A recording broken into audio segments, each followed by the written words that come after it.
2 years ago, Real Madrid made a big mistake. They had the best player in the world. Vinicius Jr. was the Champions League most valuable player, a Ballon d'Or favorite, and the best player on the planet at the time. Instead of keeping their momentum, they did what Real Madrid always does. They signed another Ballon d'Or favorite to demolish the competition. But here's where it goes wrong. While Madrid was collecting superstars, PSG was building a system with a team that made sacrifices to achieve the ultimate trophy. And Real Madrid? They forget that. This is why Real Madrid stopped being scary, the dead of the Galácticos. To understand what Real Madrid lost, you first have to remember what they had. The 2023-24 season wasn't supposed to be this good. Madrid had just lost Karim Benzema to Saudi Arabia. Toni Kroos and Luka Modric are aging and be their last seasons. The midfield that had dominated Europe for a decade. On paper, this looked like a transition year, a rebuilding phase, a step backward before the next leap forward. Instead, Carlo Ancelotti built something even more dangerous. Vinicius Jr. wasn't just scoring goals, he was terrorizing defenders. Every left-back in La Liga knew exactly what was coming. The step over, the burst of pace, the cut inside, yet none of them could stop it. Vini didn't just create chances, he created fear. The kind of fear that made defenders back off before he even received the ball. The kind that made managers double-team him and still lose sleep. But Vini alone wasn't enough to make a difference. What made this Madrid side genuinely scary was Jude Bellingham's arrival. Within months, he was the most decisive player in Spain. From arriving late into the box, unmarked, unstoppable. Goals that rescued games. Goals that ended debates. Goals that made you forget he was only 20 years old. This wasn't Galáctico football. There was no single superstar demanding that everything revolve around him. No ego battles, no hierarchy wars. Just a system where 11 players understood their roles and executed them with ruthless precision. It all worked out in La Liga, but this wasn't the most dominant league anymore. So could they compete against the best teams in Europe? The Champions League knockouts, the first round against Leipzig, weren't quite convincing. Against Manchester City in the quarter-finals, Madrid were outplayed for long stretches. Pep's side had more possession, more chances, more expected goals. It didn't matter. Madrid believed, genuinely believed, that they couldn't lose, and in the moments that mattered, they didn't. Against Bayern Munich in the semi-finals, the same script. Bayern dominated, created chance after chance, hit the woodwork, controlled the game, and then Joselu scored twice in stoppage time to send Madrid to Wembley. 2 goals, 3 minutes, tie over. That's what made this team terrifying. Other clubs had talent. Madrid had something harder to measure, an aura, a mystique. The unshakable belief that playing against Real Madrid meant playing against history itself. In the final, Dortmund had way better chances before Madrid scored the first goal. It felt just like a routine job for Ancelotti and his team. Vinicius Jr. was named the best player in Europe. Bellingham finished third in the Ballon d'Or. Ancelotti was untouchable. Madrid were back on top of the world. They were already the best. Madrid had won another double, another Champions League campaign without dominating games. 10 Champions League trophies, more than rival Barcelona, the only club with double digits. And then Florentino Perez made a phone call that changed everything. Summer 2024, Kylian Mbappé finally joins Real Madrid on a free transfer. This was the signing everyone had been waiting for. The player who had terrorized Europe with Paris Saint-Germain. The World Cup winner. The man who made Argentina shiver during the 2022 World Cup final. Many fans believed he was the best player on the planet. Meanwhile, the whole football world holds its breath. The most lethal attack in world football. A front trio with Mbappé, Vinicius Jr. and Rodrigo was ready to destroy Europe again. The new Galácticos, a team so stacked with talent that trophies would simply fall into their lap. That was the theory. Tragedy would strike soon, way too soon in Madrid. From the first week of pre-season, something felt wrong. The problem was obvious to anyone paying attention. Mbappé and Vinicius both wanted the same space. Both wanted the left wing. Both wanted the ball to feet, facing the goal, with room to run. And neither wanted to defend. Ancelotti tried everything. He moved Mbappé centrally. He pushed Vini wider. He experimented with formations, with roles, with responsibilities. Nothing clicked. The system that had been so perfectly balanced the season before was now lopsided and broken. And slowly, Vinicius Jr. stopped being Vinicius Jr. He wasn't the alpha anymore. He was sharing the spotlight, and it showed. But Vinicius losing his edge? That was just the symptom. The real problem was about to reveal itself in the most humiliating way possible. October 26, 2024, El Clasico at the Bernabeu. Barcelona dismantled Real Madrid 4-0, at home, in front of their own fans. A humiliation so complete that the stadium emptied before the final whistle. But that was just the beginning. Against AC Milan at the Bernabeu, another collapse. 3-1 at home in the Champions League. The stadium that used to guarantee European nights of magic had become a place where opponents smelled blood. In the Spanish Super Cup final, Barcelona destroyed them again. 5-2. Mbappe scored, but it didn't matter. The defense was a disaster. The press was non-existent. Madrid looked like 11 individuals in the same shirt, not a team. In the 2024-25 season, Real Madrid suffered 4 competitive defeats in El Clasico, losing all official meetings against FC Barcelona. If you include their pre-season friendly loss, they suffered a total of 5 defeats in 5 encounters, the worst record against their rivals in decades. How could a team that won the double collapse in a period of 4 months? This uncomfortable question hung over the club like a cloud. Was Mbappe the problem, or had his arrival simply exposed cracks that were already there? Stop overpaying for football jerseys. I just found the perfect solution. okjersey.com. Every team, every league, every style you need. Premier League, training kits, even windbreakers. They even have size charts so detailed you can't mess this up. Inches, centimeters, they've got you covered. Manchester United fan? Arsenal? Doesn't matter. Pick, click, done. Now watch this. Code MAOSs gives you 8% off instantly. Type it in, hit apply, boom, money saved. Link below. Code MAUS. Thank me later. While Real Madrid were falling apart, something nobody expected was happening in Paris. PSG without Mbappe wasn't supposed to work. He had been their entire identity for 7 years. The goals, the marketing, the hope of finally winning the Champions League. When he left for Madrid, the assumption was simple. PSG would collapse. They'd become just another rich club without a superstar to build around. Instead, Luis Enrique did something radical.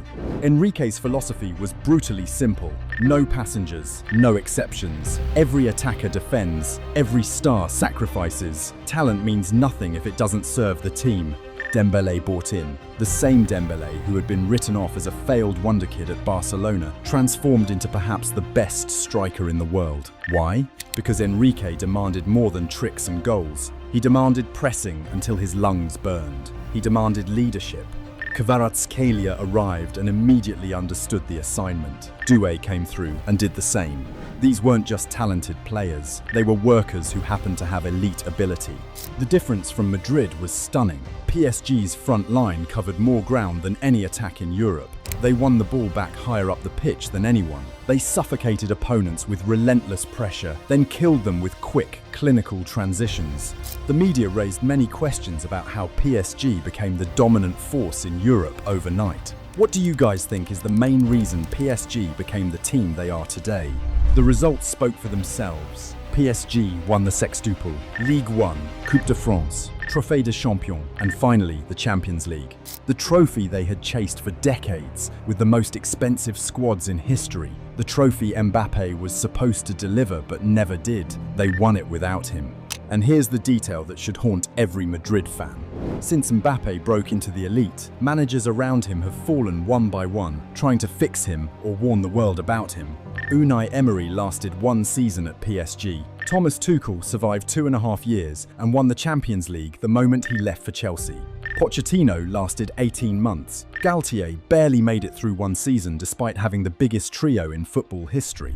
6 managers in 9 years. Average tenure, 1.4 years. And the one constant through all of it? Kylian Mbappe. But there is a more crucial part nobody is talking about, proving that he was the problem. Luis Enrique had tried to warn Mbappe before he left. He'd sat him down and told him that being great wasn't enough, that Michael Jordan defended like a madman, that leaders carry teams when things stop working, not just when everything goes right. Enrique didn't question the talent. He questioned the cost of that talent, if not paired with the right attitude. Kylian Mbappé might score a hat-trick tomorrow. He might win another golden boot. But those trophies are acting like a vaccine. They're masking the exact problem of Mbappé not playing with the team. Mbappé didn't listen. He went to Madrid, expecting to be the sun around which everything orbited. But Madrid already had a sun. His name was Vinicius Jr. And two suns in the same solar system don't create light. They create chaos. And while this chaos was dimming Madrid's light, something even more devastating was about to happen. May 2025. The Bernabeu was quiet. Too quiet. Carlo Ancelotti stood in the tunnel one last time. The man who had delivered the 15th Champions League. The man who had built that fearsome 2023-4 side from nothing. He was gone. They said he was retiring from club football, but in truth, he was being pushed out. The results had become indefensible. The dressing room had stopped listening. He couldn't win a thing. Despite winning everything the season before with almost the same squad and the best player in the world. A week later, Xabi Alonso walked into that same tunnel, the Leverkusen miracle worker, the man who had just guided Bayern to an unbeaten Bundesliga season, a tactical genius, a Real Madrid legend who understood what the white shirt demanded. But he misunderstood one important thing. Playing and coaching the greatest club in the world, where opposites meet. Or could he prove wrong? The early signs of Xabi Alonso gave the Bernabeu reason to believe. Alonso arrived with a clear vision. Restore order, restore discipline, restore the fear factor that had evaporated. In his first training session, the players noticed immediately. The drills were sharper, the pressing was relentless, the standards were non-negotiable. At the Club World Cup, Madrid looked reborn. They pressed higher than they had all season. They beat Juventus with controlled aggression. They dismantled Dortmund with the intensity that had been missing for months. But behind the closed doors of Valdebebas, tensions were already simmering. Alonso had identified the core problem within days, but could he solve it? The team was structurally unbalanced. Someone had to be sacrificed. In his mind, that someone was Vinicius Jr., and that's where it all began to unravel. He prepared to bench him in the big games, not as punishment, but as in his mind, cold tactical logic. Vinny didn't take it well. The relationship between the new manager and the biggest star of Madrid was fracturing before it ever had a chance to form. What followed felt like watching a car crash in slow motion. Real Madrid went to the Metropolitano, Julian Alvarez ran the show, and they won 5-2. Home fans booed their own players off the pitch. Then Liverpool, 1-0. Then Celta Vigo at home, 2-0. Then Manchester City, 2-1. Loss after loss after loss. Beyond the results, Madrid were facing a divided dressing room. Some players bought into Xabi and his ideas. Others, like Vinicius, Jude Bellingham, and even Valverde, didn't. And once key figures turned, especially stars, the outcome was sealed. At Real Madrid, when players lose faith in the coach does not survive. Then came the moment that defined the collapse. Spanish Super Cup final, Barcelona versus Real Madrid. This was supposed to be yet another moment to show how truly good Los Blancos were. In fact, just a few months before, they had defeated Barca 2-1 in the league. So what was one more game? Yet, by the end of this exciting affair, it was another defeat for Real Madrid. But this time, it wasn't the scoreline that made headlines. It was what happened at the final whistle. Barcelona had won. The protocol demanded a guard of honor. Xabi Alonso gave a simple instruction: line up and applaud the winners. The players refused. Mbappé walked first, signaling for the rest, including Xabi, to follow him straight down the tunnel. No handshake, no acknowledgement. Others followed. One by one, the squad abandoned their manager's orders while Barcelona celebrated on the pitch. The cameras caught everything, every turn and dismissive wave.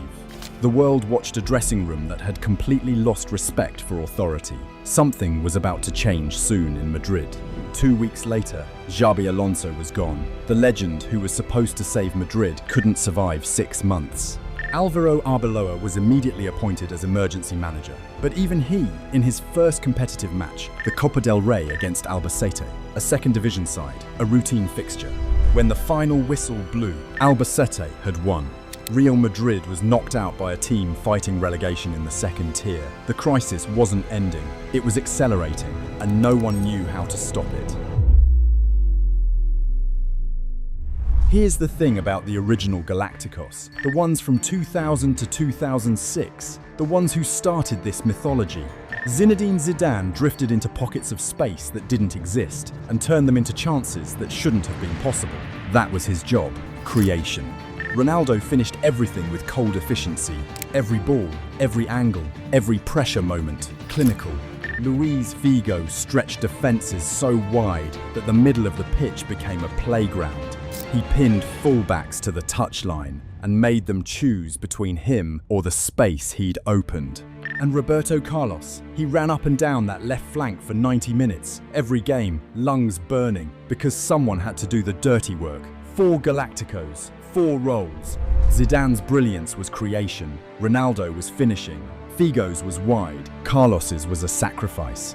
The same was true for the BBC. They had to let their son, Ronaldo, shine while complimenting him. Now look at this, Madrid. Mbappé believes he's the star. The sun is at the center, the one thing everything should revolve around. Vinicius believes he's the leader, the one who carried this club through the wilderness, the one who earned the alpha position through performance, not a signature. Bellingham believes he's the future. The young prince was watching 2 other egos fight over the throne. 3 superstars, 3 different ideas of hierarchy. Not one of them is thinking about sacrifice. That's the problem. It was never about talent. Madrid has more talent than most clubs have in their entire academy, but talent without structure is chaos dressed as potential. Skill without sacrifice is highlighted, waiting to become losses. A team of 10 workers and 1 superstar wins football matches. A team of 3 superstars and 7 passengers wins nothing that matters. The fear factor is gone. 2 years ago, teams came to the Bernabeu and parked the bus. 11 men behind the ball. Playing at Real Madrid felt like walking into a cathedral. You kept your head down. You said your prayers. You hoped you'd be alive at the final whistle. Now, teams attack them. Barcelona press high like they're chasing a wounded animal. Atletico turn up and score 5. Arsenal, City, Liverpool, they smell blood. They see a team that doesn't run, doesn't press, doesn't fight for each other. The aura that took decades to build disappeared in 18 months. The dressing room now controls the project. Managers arrive with plans, then they leave. Ancelotti is gone, Alonso gone, Arbeloa next. But the egos remain. The hierarchy of superstars who believe they're bigger than any system that remains, until someone learns to run without the ball, until someone defends without complaining, until someone leads without demanding the spotlight. Madrid stays exactly where they are. Talented, expensive, no longer scary. 15 Champions Leagues, built on the Galáctico model, built on the belief that assembling the greatest players guarantees greatness. For decades, it worked, but the game changed. PSG won the sextuple with no untouchable superstars, just a system. Arsenal built a title challenger with no egos. Barcelona's revival came through structure, not signings. Modern football rewards sacrifice. Teams that function as more than the sum of their parts. Players who understand that the badge is bigger than any name on the back. Madrid are still signing Galácticos, still believing one more superstar fixes everything. But the Galácticos are dead. The team everyone feared has become the team everyone wants to play. And that, more than any scoreline, is the death of an era. 15 Champions Leagues, more than any club in history. Real Madrid didn't just win trophies, they built a mythology. The white shirt, the Bernabeu nights, the impossible comebacks that made rational people believe in destiny. For decades, putting on that badge meant something. It meant fear, it meant respect. It meant that no matter the scoreline, no matter the opponent, the game wasn't over until Madrid said it was. That's gone now, not because they stopped signing great players, they signed Mbappé, they kept Vinicius, they have Bellingham. On paper, this should be the most dominant Madrid side in a generation. But paper doesn't win football matches. Systems do. Sacrifice does. Players who understand that the shirt is heavier than their ego, they win football matches. The original Galácticos knew this. 4 superstars meant 4 servants of the badge. Madrid has forgotten. Somewhere along the way, the players became bigger than the project. The egos became bigger than the history. And the fear that used to paralyze opponents turned into an invitation. Maybe it changes. Maybe a new manager walks in and demands what Xabi Alonso couldn't get. Maybe Mbappe learns to run without the ball. Maybe Vinicius remembers what made him terrifying in the first place. Maybe. But right now, Real Madrid are a collection of individuals wearing the same shirt. Not a team, a collection. And collections don't win Champions Leagues. Teams do. The Galácticos are dead. The question is whether Madrid have the courage to bury them, or whether they'll keep pretending one more signing will bring back what's already gone.